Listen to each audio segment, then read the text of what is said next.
독자 여러분께 모든 음식에는 그것을 만든 시대의 눈물과 웃음이 담겨 있습니다. 특히 전쟁의 잿더미 속에서 살아남기 위한 처절한 몸부림 속에서 태어난 음식은 한 국가의 역사를 품고 있는 살아있는 유물과도 같습니다. 이 이야기는 우리가 너무나도 사랑하는 음식, 부대찌개의 이야기입니다. 미군 부대에서 나온 햄 한 조각과 우리네 할머니의 시큼한 김치가 만나 어떻게 한 시대를 위로하고 결국 국민 음식이라는 이름까지 얻게 되었는지, 그 눈물겹고도 위대한 탄생의 역사를 이제부터 여러분과 함께 나누려 합니다.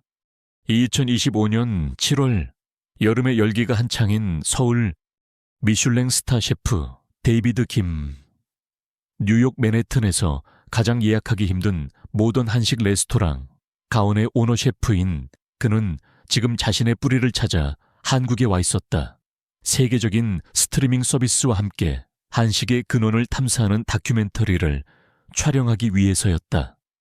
그의 요리 철학은 확고했다. 가장 한국적인 것이 가장 세계적인 것이다. 그는 조선시대 수라상에 오르던 궁중 요리의 섬세함과 종갓집 대대로 내려오는 전통장의 깊이를 존경했다. 반면 근본 없는 퓨전 음식이나 정체성이 모호한 길거리 음식에 대해서는 노골적인 무시를 감추지 않는 요리 순수주의자였다. PD님, 다음 촬영지가 정말 의정부 부대찌개 골목 맞습니까? 촬영팀을 태운 밴 안에서 데이비드가 못마땅한 표정으로 물었다. 네, 셰프님, 한국인들이 가장 사랑하는 서민 음식 중 하나잖아요. 부대찌개의 원조라고 불리는 옥자 할머니 식당을 섭외해뒀습니다. 강 PD의 대답에 데이비드는 작게 한숨을 쉬며 창밖으로 시선을 돌렸다. 솔직히 저는 잘 모르겠습니다. 부대찌개가 과연 한국의 진짜 음식이 맞을까요? 미군 부대에서 나온 스팸, 소시지, 미국 치즈, 이건 그냥 전쟁의 폐허 속에서 태어난 슬픈 잡탕일 뿐이죠. 정통성도 철학도 없는 그의 목소리에는 부대찌개라는 음식 자체에 대한 미묘한 경멸이 담겨 있었다. 1시간여를 달려 그들은 의정부의 한 낡은 골목에 도착했다. 세월의 흔적이 고스란히 내려앉은 그곳에 원조 옥자 할머니 부대찌개라는 낡은 간판이 보였다. 가게 안으로 들어서자 맵고도 구수한 진한 육수 냄새가 코를 찔렀다. 가게 내부는 수십 년은 좋게 된 듯 낡고 비좁았다. 벽에는 빛바랜 신문 기사들과 이곳을 다녀간 수많은 유명인들의 사인이 빼곡하게 붙어 있었다. 그들을 맞이한 것은 70대 후반으로 보이는 인상 좋은 할아버지였다. 그는 이 가게의 주인이자 옥자 할머니의 아들인 박준영이었다. 그는 말없이 그러나 온화한 눈빛으로 그들을 안내했다. 카메라가 돌아가기 시작했다. 곧이어 커다란 양은 냄비에 담긴 부대찌개가 그들의 테이블 위에 놓였다. 선명한 붉은색의 국물 위로 스팸과 소시지, 다진 돼지고기, 베이크드 빈스, 떡, 그리고 라면 사리가 마치 혼란스러운 모자이크처럼 담겨 있었다. 데이비드는 전문적인 호기심과 숨길 수 없는 약간의 불신이 뒤섞인 표정으로 끓기 시작하는 찌개를 카메라에 담았다. 네, 시청자 여러분, 지금 제 앞에는 한국 현대사의 가장 슬픈 단면을 보여주는 음식, 부대찌개가 있습니다.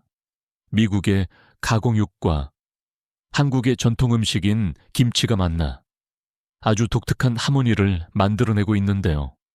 찌개가 맛있게 끓기 시작하자 그는 국자로 국물과 건더기를 떠서 앞접시에 담았다. 그리고 첫 숟가락을 떴다. 그의 눈이 순간 아주 살짝 커졌다.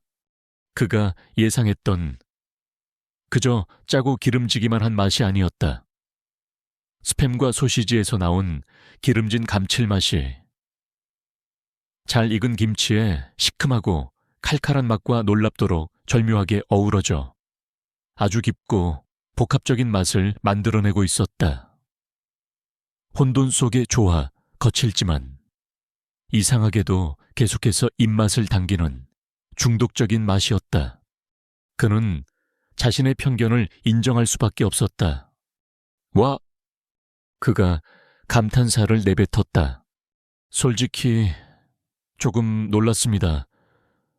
소시지의 기름진 맛이 김치 국물에 녹아들면서 아주 독특한 종류의 감칠맛을 만들어내네요. 이건 맛있습니다. 정말 맛있네요. 촬영은 성공적으로 끝났다.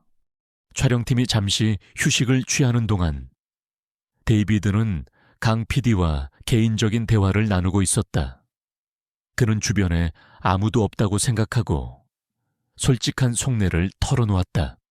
맛있긴 한데 그래도 이건 진짜 한식은 아니죠. 근본 없는 슬픈 역사 속에서 태어난 가짜들의 찌개랄까. 정통성을 중시하는 뉴욕에 있는 제 레스토랑에서는 절대로 손님상에 낼 수 없는 음식이에요. 바로 그때였다. 옆 테이블을 조용히 치우고 있던 가게 주인 박준영 할아버지가 그들의 대화를 모두 듣고 있었다. 데이비드와 강 PD는 그와 눈이 마주치자 얼굴이 화끈 달아올랐다. 가게 주인이 화를 낼 것이라고 생각했다. 하지만 박준영 할아버지의 얼굴에는 분노의 기색이 없었다. 그 대신 아주 깊고 슬픈 표정이 떠올랐다. 그는 천천히 그들의 테이블로 다가왔다.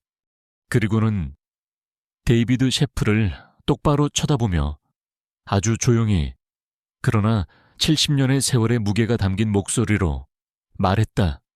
셰프님 말씀이 전부 맞습니다.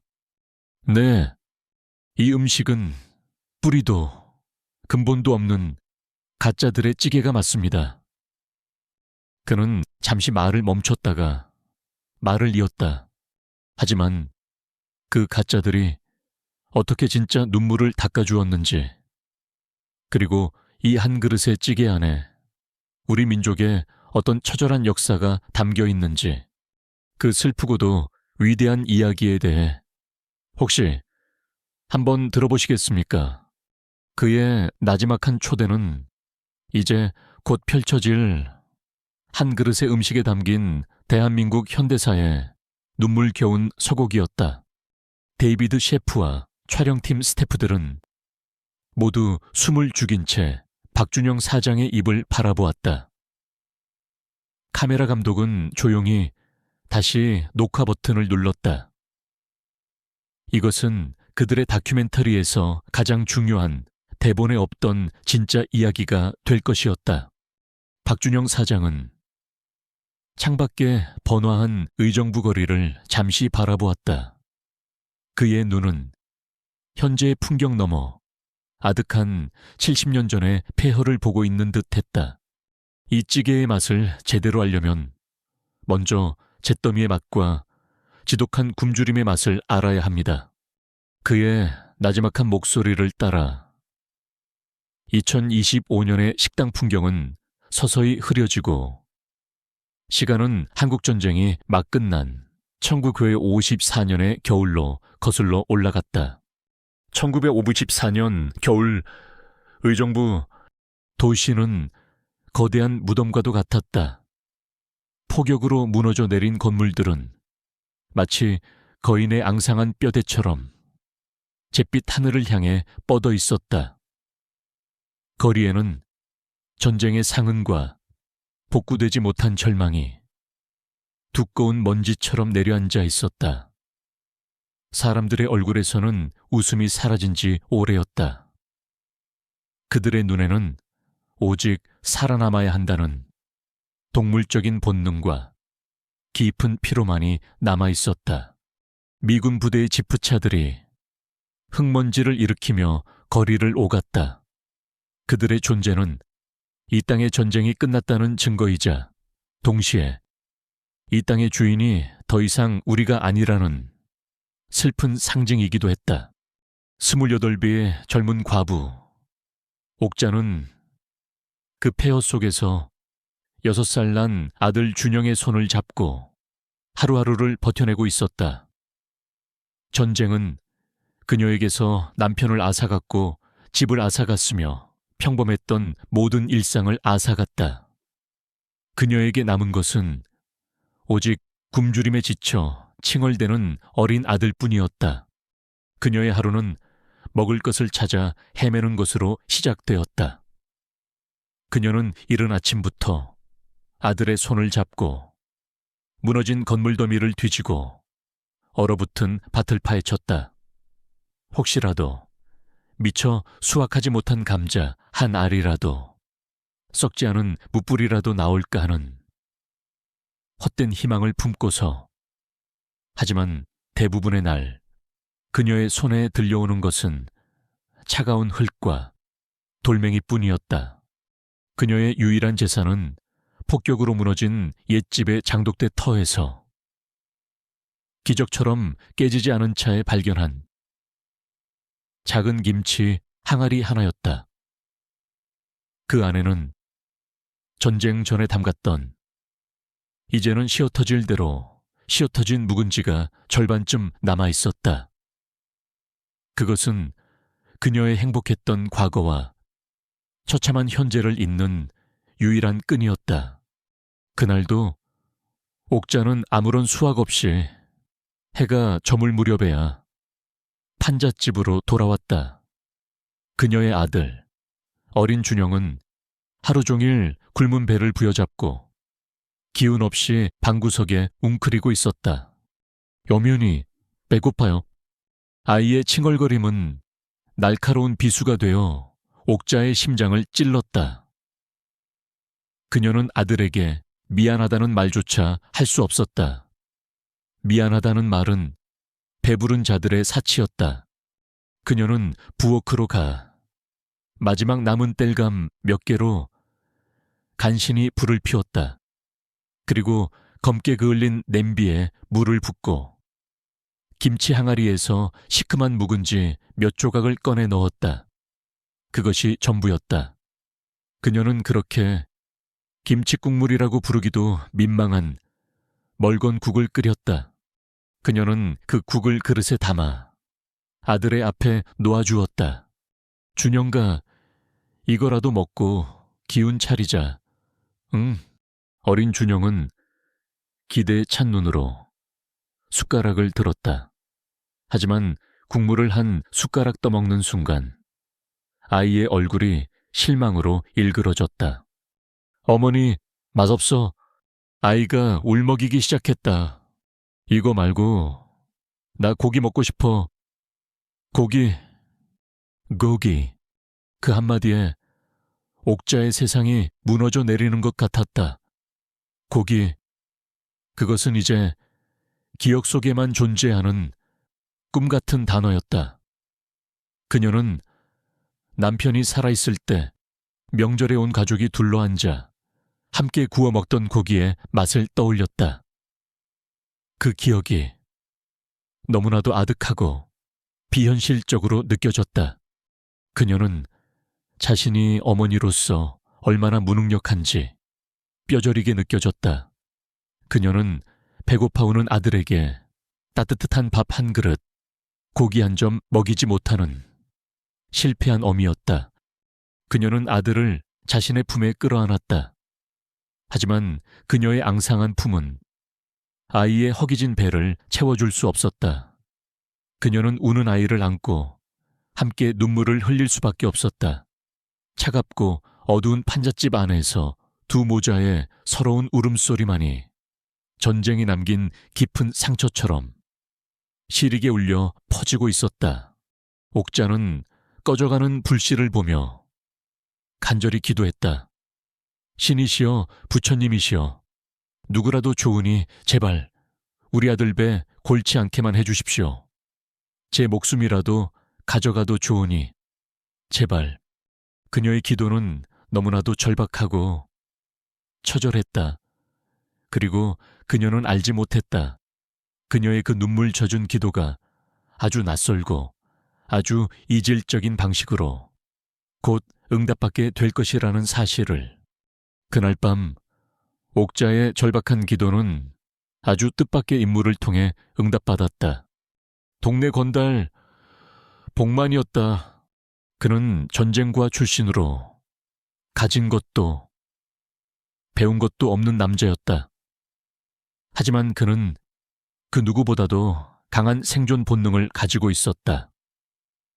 전쟁이 모든 것을 파괴해버린 이 폐허 속에서 그는 자신만의 방식으로 살아남는 법을 터득했다. 그의 생존 방식은 바로 근처의 미군 부대였다. 미군 부대는 굶주린 한국인들의 눈에는 마치 다른 세상의 별천지 같았다. 밤마다 환하게 켜진 불빛, 멀리서도 풍겨오는 고기 굽는 냄새, 그리고 그들이 내다버리는 엄청난 양의 쓰레기. 그들에게는 쓰레기였지만 복만에게는 생명줄이자 보물 창고였다. 그는 밤마다 유령처럼 미군 부대 철조망 근처를 어슬렁거렸다. 그는 미군 보초들의 눈을 피해 그들이 버린 음식물 쓰레기통을 뒤졌다. 운이 좋은 날이면 찌그러진 햄 통조림이나 소시지 몇 개 혹은 딱딱하게 굳은 빵 쪼가리를 발견할 수 있었다. 그는 그것들을 주워다 시장의 암거래상에게 넘기거나 다른 필요한 물건과 바꾸며 하루하루를 연명했다. 그것은 위험하고 비굴한 일이었지만 굶어 죽는 것보다는 나았다. 그날 밤도 복만은 꽤 큰 수확을 거두었다. 그의 자루 안에는 겉이 살짝 찌그러진 스팸 통조림 2개와 비엔나 소시지 한 묶음, 그리고 미군들이 먹다 남긴 듯한 치즈 한 덩이가 들어있었다. 그는 어둠을 틈타 자신의 판잣집으로 돌아오던 길이었다. 그의 발걸음이 옥자의 집 앞에서 멈췄다. 판잣집의 얇은 벽을 뚫고 어린아이의 서러운 울음소리가 새어나오고 있었다. 배고픔에 지쳐 우는 어린 준영의 목소리였다. 복만은 옥자를 알고 있었다. 전쟁에서 남편을 잃고 홀로 아이를 키우는 기가 센 과수댁. 그녀는 아무리 힘들어도 다른 사람에게 좀처럼 도움을 청하지 않는 자존심 강한 여자였다. 복만은 잠시 망설였다. 괜히 나섰다가 무시나 당하는 것은 아닐까. 하지만 아이의 울음소리가 그의 마음에 비수처럼 박혔다. 그 역시 전쟁 구화로서 굶주림의 고통을 뼈저리게 아는 사람이었다. 그는 결국 자신의 자루를 고쳐매고 옥자의 집 문을 두드렸다. 똑똑. 잠시 후 문이 조심스럽게 열리고 옥자가 경계심 가득한 얼굴로 밖을 내다보았다. 그녀는 복만과 그의 어깨에 들쳐 맨 자루를 보고 미간을 찌푸렸다. 무슨 일이요? 복만은 쑥스러운 듯 뒷머리를 긁적이며 말했다. 그는 원래 여자 앞에서 말을 잘하는 사람이 아니었다. 저기 미군 부대 근처에서 좀 주워왔어. 애가 밤늦게까지 너무 서럽게 우는 것 같아서. 그는 말없이 자신의 자루를 그녀의 앞에 내밀었다. 자루 안에서 낯선 글씨가 적힌 통조림과 분홍빛의 소시지가 보였다. 옥자는 그 내용물을 보고 자신도 모르게 한 걸음 뒤로 물러섰다. 미군들이 먹다 버린 쓰레기. 그녀의 마음속에 강한 거부감과 수치심이 동시에 밀려왔다. 아무리 굶주려도 양키들이 먹다 버린 음식을 내 금쪽 같은 아들에게 먹일 수는 없었다. 그것은 그녀의 마지막 남은 자존심이 허락하지 않았다. 됐소. 그녀가 차갑게 말했다. 우리는 괜찮으니 더 필요한 다른 사람에게나 갖다 주시오. 그녀는 문을 닫으려 했다. 바로 그때 그녀의 등 뒤에서 작은 그림자가 튀어나왔다. 아들 준영이었다. 아이는 복만이 들고 있는 자루 안의 소시지를 동그랗게 뜬 눈으로 바라보고 있었다. 굶주린 아이의 눈에. 그것은 세상에서 가장 맛있어 보이는 음식이었다. 이어메연이 아이가 떨리는 목소리로 옥자의 옷자락을 잡았다. 거기야. 아이는 작은 손을 뻗어 소시지를 가리켰다. 그 간절한 눈빛과 떨리는 손가락. 그 순간 옥자가 지키려 했던 마지막 자존심의 둑이 와르르 무너져 내렸다. 아들의 굶주림 앞에서 그녀의 자존심 따위는 아무것도 아니었다. 그녀는 아들을 위해서라면 쓰레기라도 독이라도 먹을 수 있었다. 그녀의 눈에서 뜨거운 눈물이 흘러내렸다. 그녀는 말없이 복만이 내민 자루를 받아들었다. 그것은 그녀가 자신의 패배를, 자신의 무력함을 인정하는 순간이었다. 복만은 그녀가 자루를 받는 것을 보고 멋쩍게 고개를 한번 끄덕이고는 아무 말 없이 어둠 속으로 사라졌다. 옥자는 판잣집 안으로 들어와 문을 닫았다. 그녀는 바닥에 자루를 내려놓고 그 안의 내용물들을 꺼내보았다.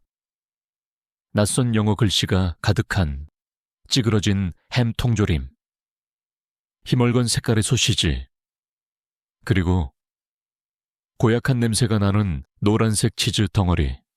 모든 것이 낯설고 이질적이며 불결하게 느껴졌다. 하지만 그녀의 옆에서 아들 준영은 그 음식들을 보며 난생 처음 보는 보물이라도 발견한 것처럼 눈을 반짝이고 있었다. 옥자는 그 찌그러진 스팸 통조림 하나를 집어들었다. 그것은 그녀의 손 안에서 이상할 정도로 무겁게 느껴졌다. 그 안에는 그녀의 절망과 무너진 자존심, 그리고 아들을 살려야 한다는 처절한 모성애가 함께 담겨 있었다. 그녀는 이제 이 낯선 땅에서 온 이 기묘한 선물을 가지고 아들의 생명을 구할 음식을 만들어내야만 했다. 그것이 비극적인 동시에 위대한 한 국민 음식의 시작이 될 것이라고는 아직 아무도 상상하지 못했다. 판잣집 안, 옥자는 아들 준영의 반짝이는 눈과 복만이 남기고 간 낯선 음식물이 담긴 자루를 번갈아 쳐다보고 있었다. 아들의 뱃속에서는 꼬르륵 하는 애처로운 소리가 울려 퍼지고 있었다. 그녀는 더 이상 망설일 수 없었다. 그녀는 자루 안의 내용물들을 바닥에 쏟아냈다. 찌그러진 스팸 통조림, 분홍빛의 비엔나 소시지, 그리고 노랗고 딱딱한 치즈 덩어리. 모든 것이 그녀가 평생을 먹고 자라온 음식들과는 너무나도 달랐다. 통조림에서 풍겨오는 기름지고 인공적인 냄새. 그녀는 잠시 속이 메스꺼리는 것을 느꼈다. 이런 걸 정말 먹을 수 있단 말인가? 어떻게 요리해야 할지 조차 막막했다. 구워야 하나, 삶아야 하나. 이것은 그녀의 요리 지식, 그녀의 세계관 안에 존재하지 않는 식재료였다. 하지만 그녀의 옆에서 아들 준영이 군침을 삼키는 소리가 들려왔다. 아이에게는 이것이 미군 부대에서 나온 쓰레기인지 혹은 낯선 나라의 음식인지는 중요하지 않았다. 그저 아주 오랜만에 보는 고기일 뿐이었다. 옥자는 결심했다. 그녀는 자신이 가장 잘 아는 방식으로 이 낯선 재료들을 길들여 보기로 했다. 그녀의 유일한 무기, 바로 김치였다.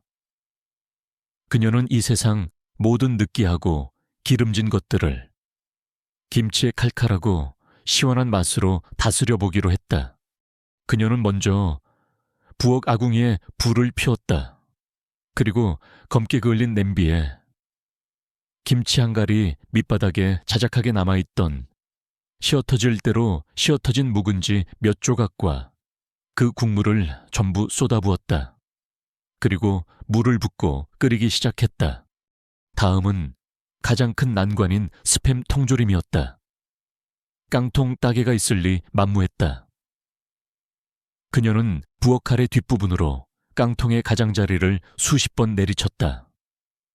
깡깡 쇠와 쇠가 부딪히는 날카로운 소리가 그녀의 절박한 마음을 대변하는 듯했다. 간신히 틈을 만들어 그녀는 숟가락으로 뚜껑을 억지로 뜯어냈다. 마침내 분홍빛의 네모난 햄덩어리가 그 모습을 드러냈다. 젤리 같은 국물에 둘러싸인 그 모습은 여전히 낯설고 기괴했다. 그녀는 그것을 꺼내 칼로 대충 숭덩숭덩 썰어 끓고 있는 김치국물 속으로 던져 넣었다. 비엔나 소시지도 마찬가지였다. 보글보글 냄비가 끓기 시작하자 기묘한 변화가 일어나기 시작했다. 처음에는 김치의 시큼한 냄새와 스팸의 짜고 인공적인 냄새가 서로 섞이지 못하고 겉돌았다. 하지만 시간이 지나고 햄과 소시지에서 나온 기름기가 붉은 김치 국물 위로 떠오르기 시작했다. 그리고 그 기름기는 묵은지의 너무나 시고 날카로웠던 맛을 부드럽게 감싸 안아주기 시작했다. 반대로 김치의 매콤하고 칼칼한 맛은 햄의 느끼함을 잡아주었다.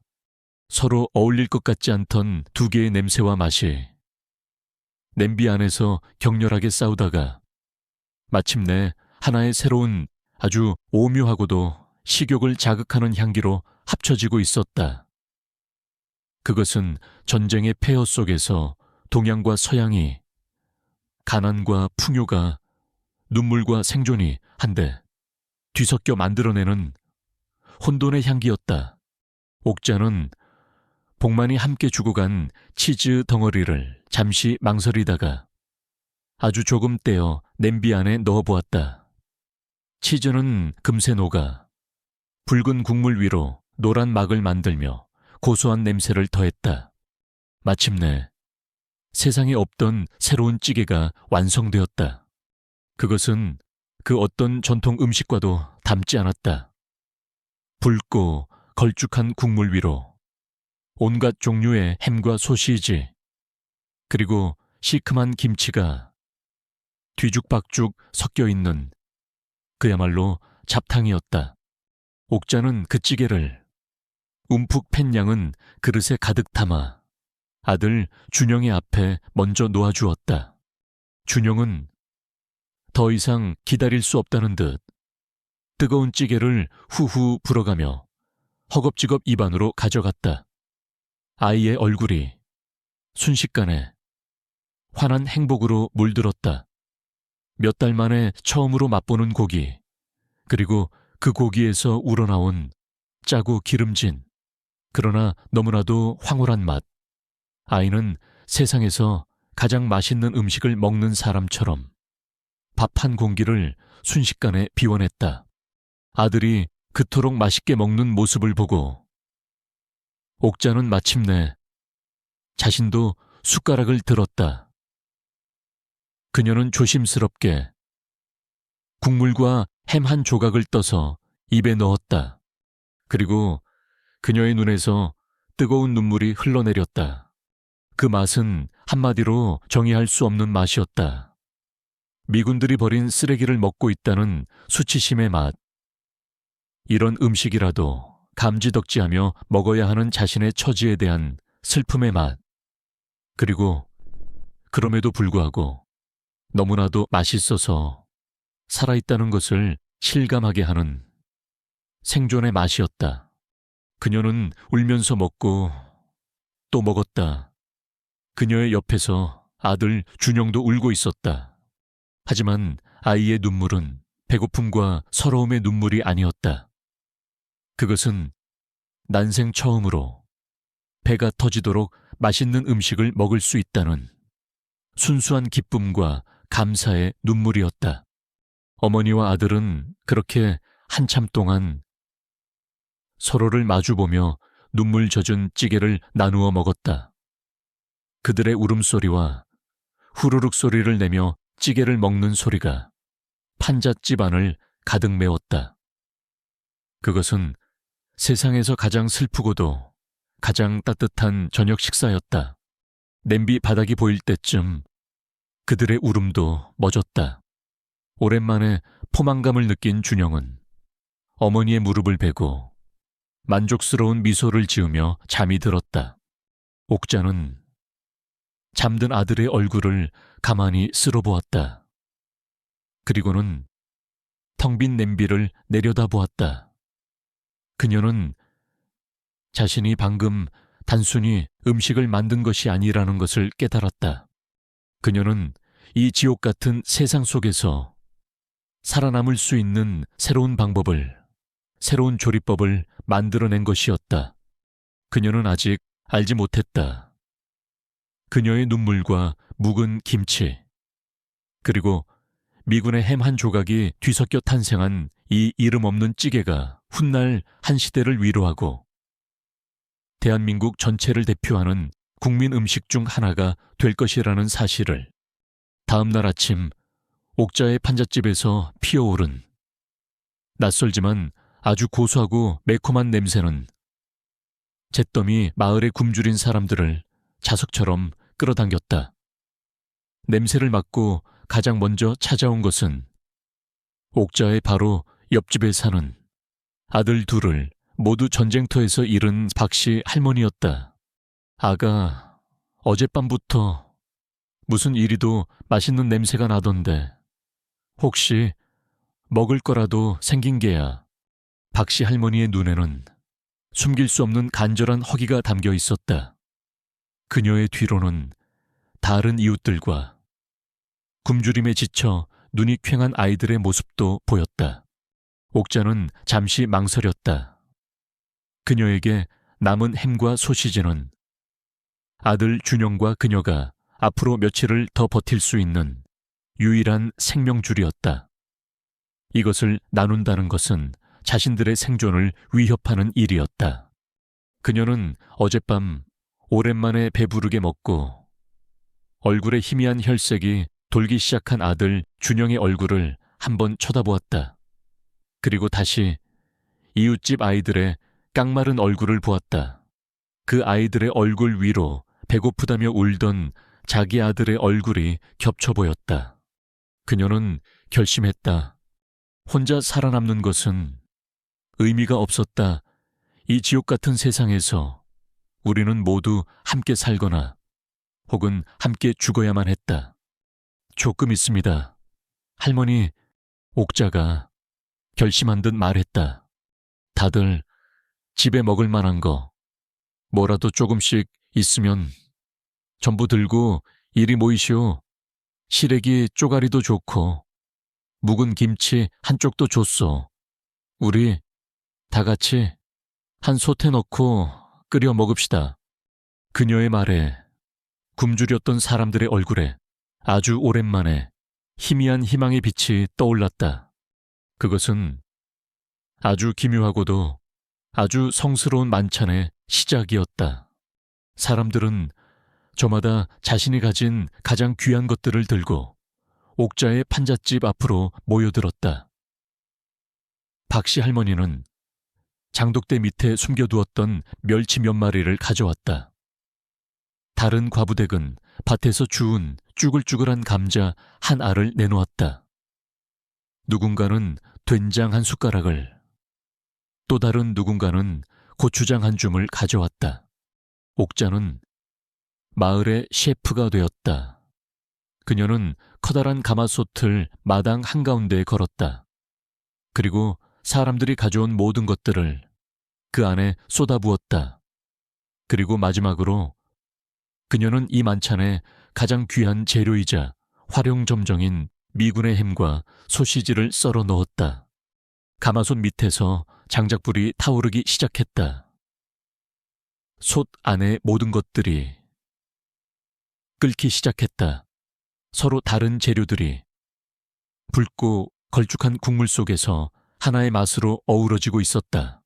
그것은 전쟁으로 모든 것을 잃어버린 사람들이 서로의 아픔을 보듬고 다시 하나의 공동체로 태어나는 모습과도 같았다.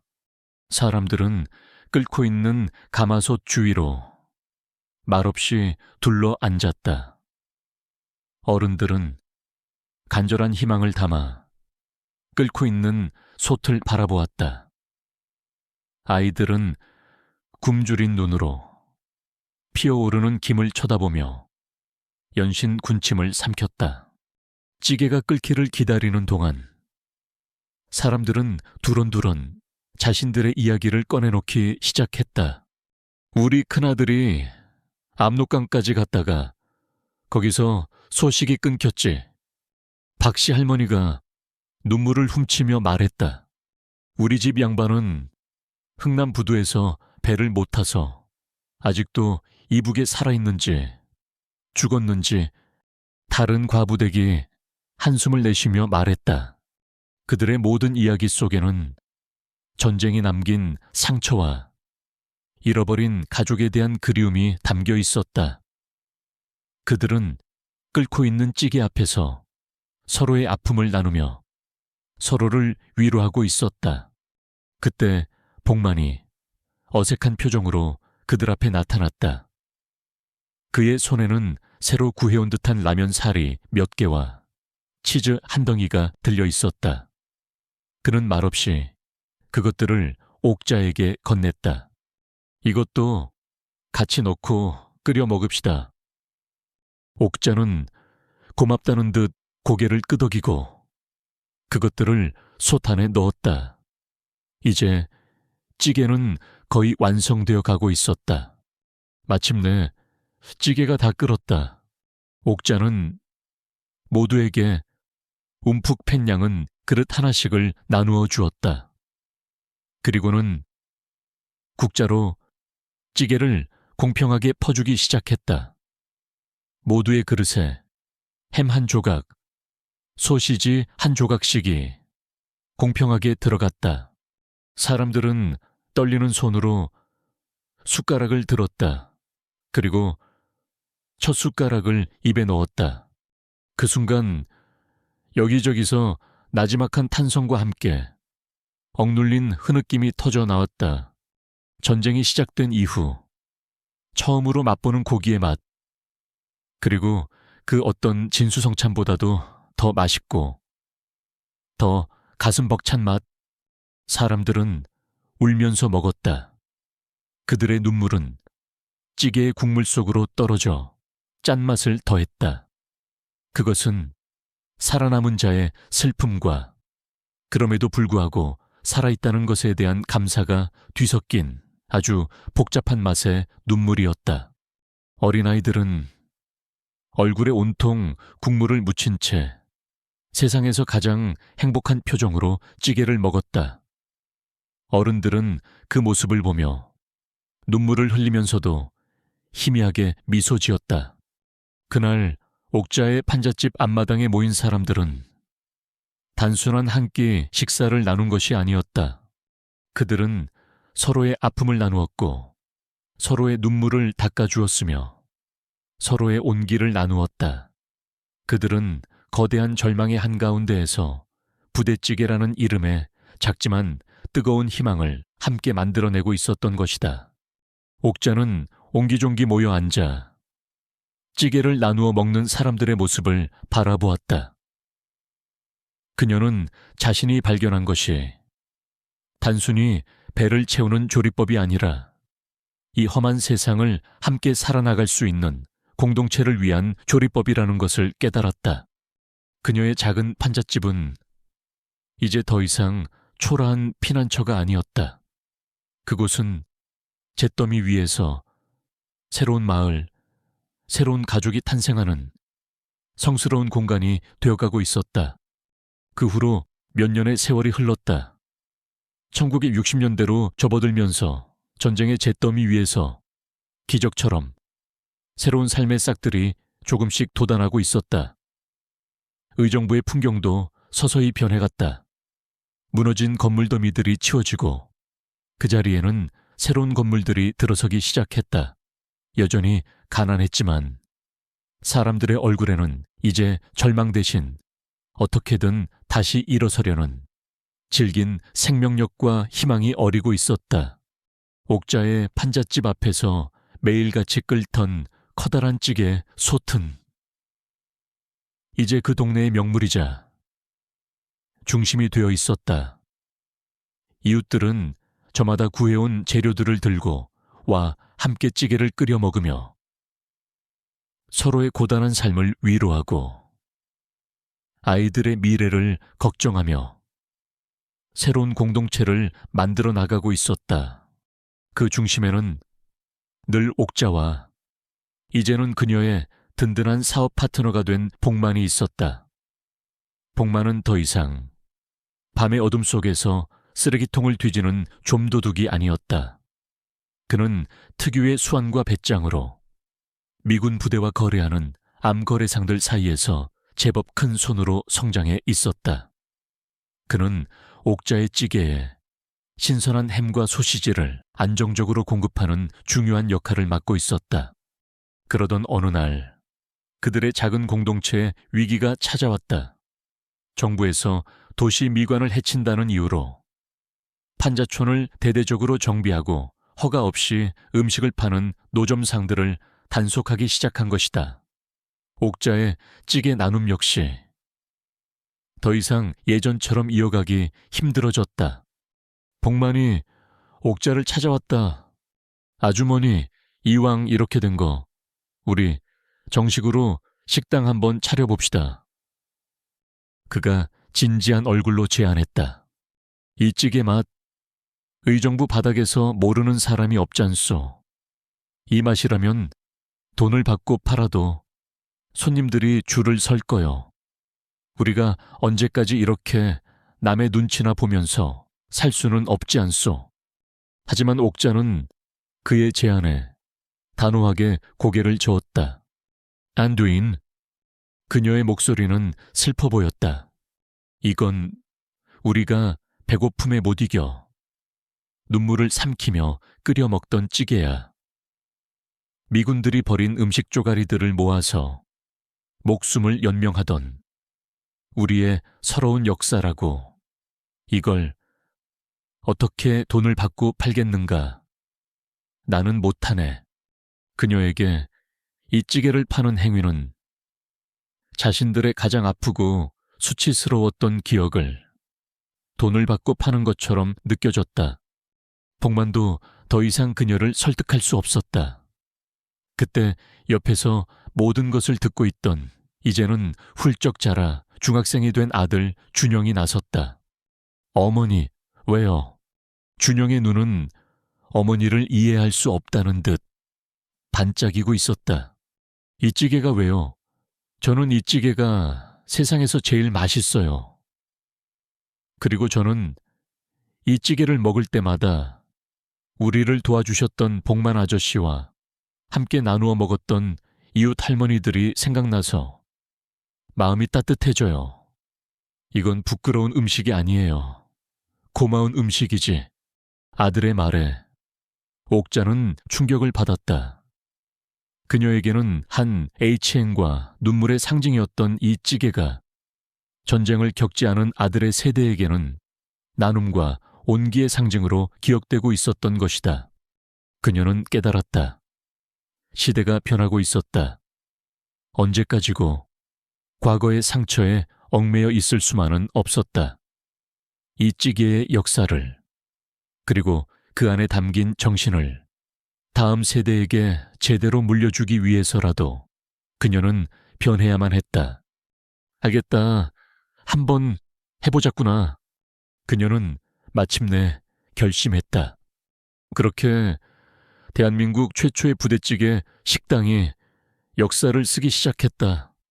복만은 그동안 모아두었던 돈을 전부 털어 시장 근처에 허름한 가게 하나를 얻었다. 옥자와 이웃들은 모두 자신의 일처럼 나서서 가게를 꾸미기 시작했다. 다 함께 낡은 벽에 페인트를 칠하고 삐걱거리는 테이블과 의자를 고쳤다. 가게의 이름을 짓는 날, 사람들은 저마다 의견을 냈다. 누군가는 당시 미국 대통령의 이름을 따서 존슨탕이라고 하자고 했고, 누군가는 희망식당이라고 하자고 했다. 하지만 옥자는 단호하게 말했다. 이 찌개의 이름은 부대찌개다. 부대찌개여. 그렇다. 우리는 이 음식이 어디서 왔는지 절대로 잊어서는 안 된다. 우리의 가난과 미군 부대의 원조, 그 부끄럽지만 엄연한 역사를 이름에 그대로 담아야 한다. 그래야 훗날 배부른 후손들이 이 음식의 진짜 의미를 잊지 않을 게야. 그렇게 원조 옥자 할머니 부대찌개의 간판이 의정부 시장 골목에 처음으로 걸리게 되었다. 가게는 문을 열자마자 대성공을 거두었다.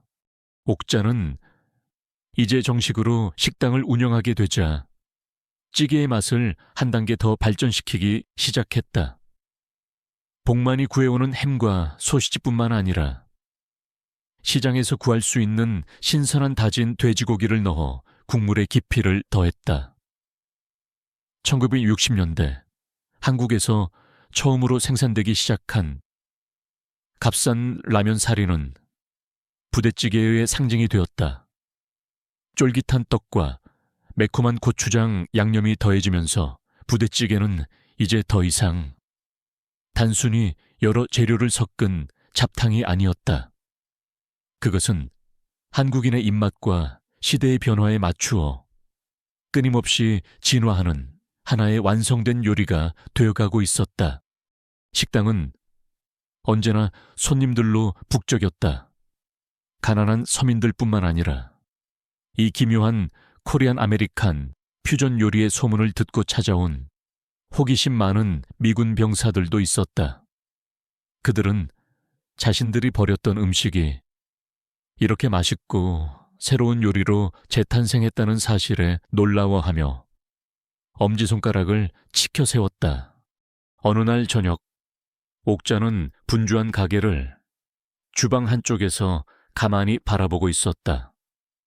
교복을 입은 아들 준영이 이제는 능숙하게 손님들의 주문을 받고 서빙을 하고 있었다. 가게 안의 모든 테이블 위에서 부대찌개가 보글보글 맛있게 끓고 있었다. 손님들은 찌개를 나누어 먹으며 웃고 떠들고 하루의 시름을 잊고 있었다. 옥자는 그 모습을 보며 눈시울이 뜨거워지는 것을 느꼈다. 그녀의 눈물 젖은 찌개가 이제는 사람들을 위로하고 그들의 허기진 배와 마음을 채워주고 있었다. 그녀의 가장 큰 수치이자 슬픔이었던 음식이 이제는 그녀의 가장 큰 자랑이자 희망이 되어 있었다. 그녀는 자신이 단순히 음식을 파는 것이 아니라 전쟁의 상처를 치유하고 새로운 시대를 열어가는 위대한 역사의 일부가 되고 있다는 것을 깨달았다. 생존을 위한 처절한 몸부림은 이제 다음 세대를 위한 자랑스러운 유산으로 거듭나고 있었다. 이야기가 끝났을 때 옥자 할머니 원조 부대찌개 식당 안에는 깊은 침묵만이 흘렀다.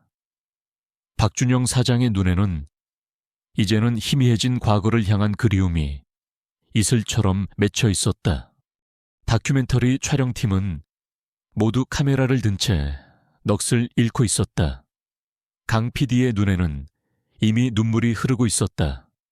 그들은 그저 낡은 식당의 음식 하나를 찍으러 왔다가 한 국가의 가장 아프고도 위대한 역사를 온몸으로 마주하고 있었다.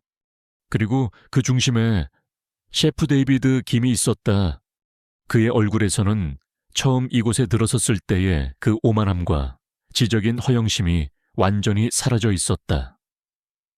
그의 눈앞에 놓인 이제는 바닥을 드러낸 텅 빈 찌개 냄비가 더 이상 근본 없는 잡탕으로 보이지 않았다.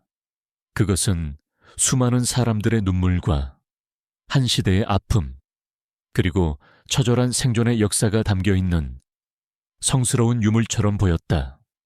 그는 천천히 자리에서 일어났다.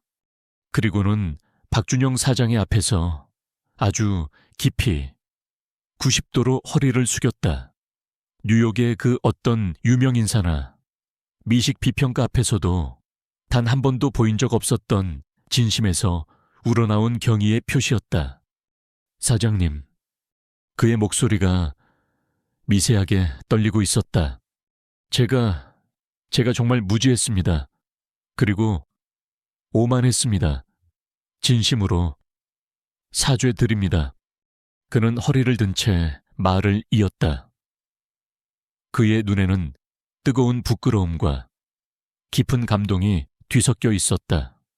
저는 이 음식을 그저 뿌리 없는 잡탕이라고, 가짜들의 음식이라고 생각했습니다. 하지만 이제야 깨달았습니다. 이 음식이야말로 대한민국의 그 어떤 궁중 요리보다도 더 위대한 역사와 정신을 담고 있는 가장 진짜 한식이었습니다. 그의 목소리가 감정에 겨워 점점 더 커졌다. 살아남기 위한 한 어머니의 처절한 몸부림과 그 속에서도 희망을 잃지 않았던 사람들의 눈물, 그리고 서로의 등을 기대어 추운 겨울을 버텨냈던 그 따뜻한 공동체의 정신까지, 이 모든 것이 이 보잘것없는 찌개 한 그릇에 전부 담겨 있었군요. 저는 그것도 모르고 그는 더 이상 말을 잇지 못했다. 박준영 사장은 그런 그를 보며 슬프지만 온화한 미소를 지었다. 괜찮습니다. 셰프님, 이제라도 이 음식의 진짜 맛을 알아주시니 제 어머니께서도 하늘에서 무척 기뻐하실 겁니다. 데이비드는 잠시 동안 무언가를 결심한 듯 강 PD를 향해 말했다. PD님, 우리 다큐멘터리의 마지막 장면은 여기서 찍어야겠습니다. 그는 다시 박준영 사장을 향해 간절한 눈빛으로 말했다. 사장님, 염치 없는 부탁이지만 저에게 이 위대한 부대찌개를 처음부터 다시 만드는 법을 가르쳐 주시지 않겠습니까? 이 음식에 담긴 존경심을 담아 제 손으로 직접 배워보고 싶습니다. 그 후 식당의 주방에서는 아주 특별한 풍경이 펼쳐졌다. 수십 년의 세월이 묻어나는 낡은 주방에서 70대의 늙은 식당 주인이 세계적인 미슐랭 스타 셰프에게 부대찌개 끓이는 법을 가르치고 있었다. 데이비드는 더 이상 오만한 천재 셰프가 아니었다. 그는 스팸을 어떻게 썰어야 국물 맛이 더 잘 우러나는지, 김치는 어느 정도의 신김치를 써야 하는지, 고추장과 된장의 비율은 어떻게 맞춰야 하는지, 스승의 모든 가르침 하나하나를 경건한 자세로 배우는 겸손한 제자일 뿐이었다. 그것은 단순히 하나의 레시피가 전수되는 과정이 아니었다. 그것은 전쟁의 폐허 속에서 태어난 한 세대의 눈물과 역사가 평화의 시대에 태어난 다음 세대에게로 온전히 이어지는 거룩한 의식이었다. 몇 달 뒤 뉴욕 맨해튼 레스토랑 가운 저녁 영업을 시작하기 전 데이비드는 자신의 레스토랑 직원들을 모두 주방으로 불렀다. 오늘은 스태프들을 위한 특별한 패밀리 밀이 준비되어 있었다. 세계 각국에서 모인 최고의 요리사들. 그들의 앞에는 그들이 평소에 만들던 화려한 음식 대신 커다랗고 투박한 냄비 하나가 놓여 있었다.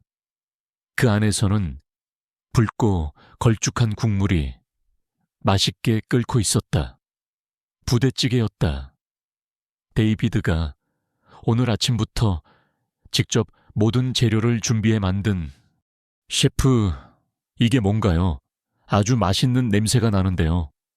프랑스 출신의 수석 셰프가 물었다.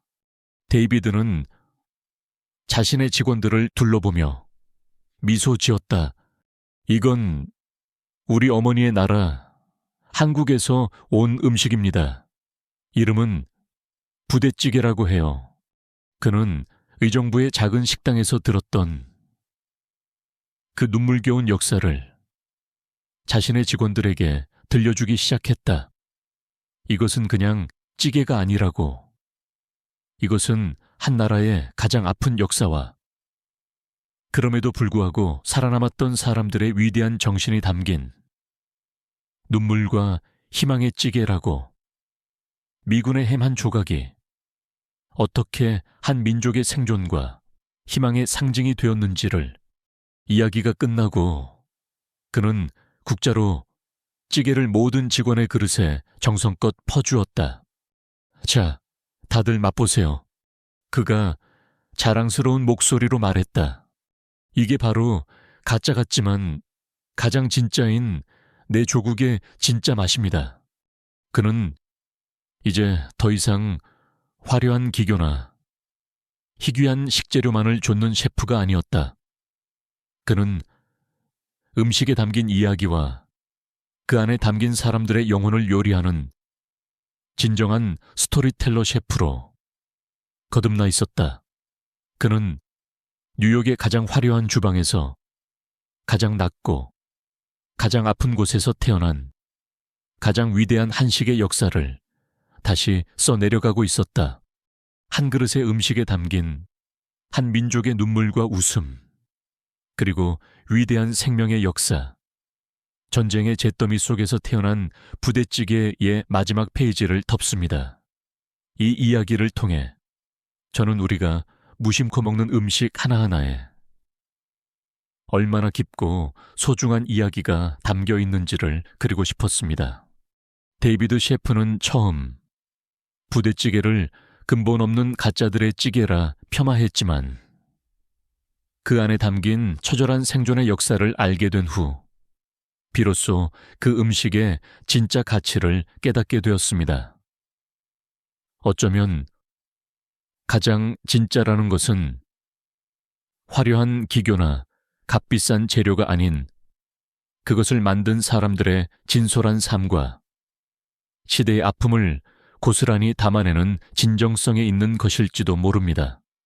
부디 이 이야기가 여러분이 부대찌개라는 음식을, 나아가 우리가 먹는 모든 음식을 조금 더 따뜻하고 깊은 시선으로 바라볼 수 있는 계기가 되었기를 바랍니다. 가장 아픈 곳에서 가장 위대한 음식이 탄생했듯이 우리의 삶 역시 가장 힘든 순간을 이겨냈을 때 가장 찬란하게 빛날 수 있음을 믿습니다. 끝까지 함께해 주셔서 진심으로 감사합니다.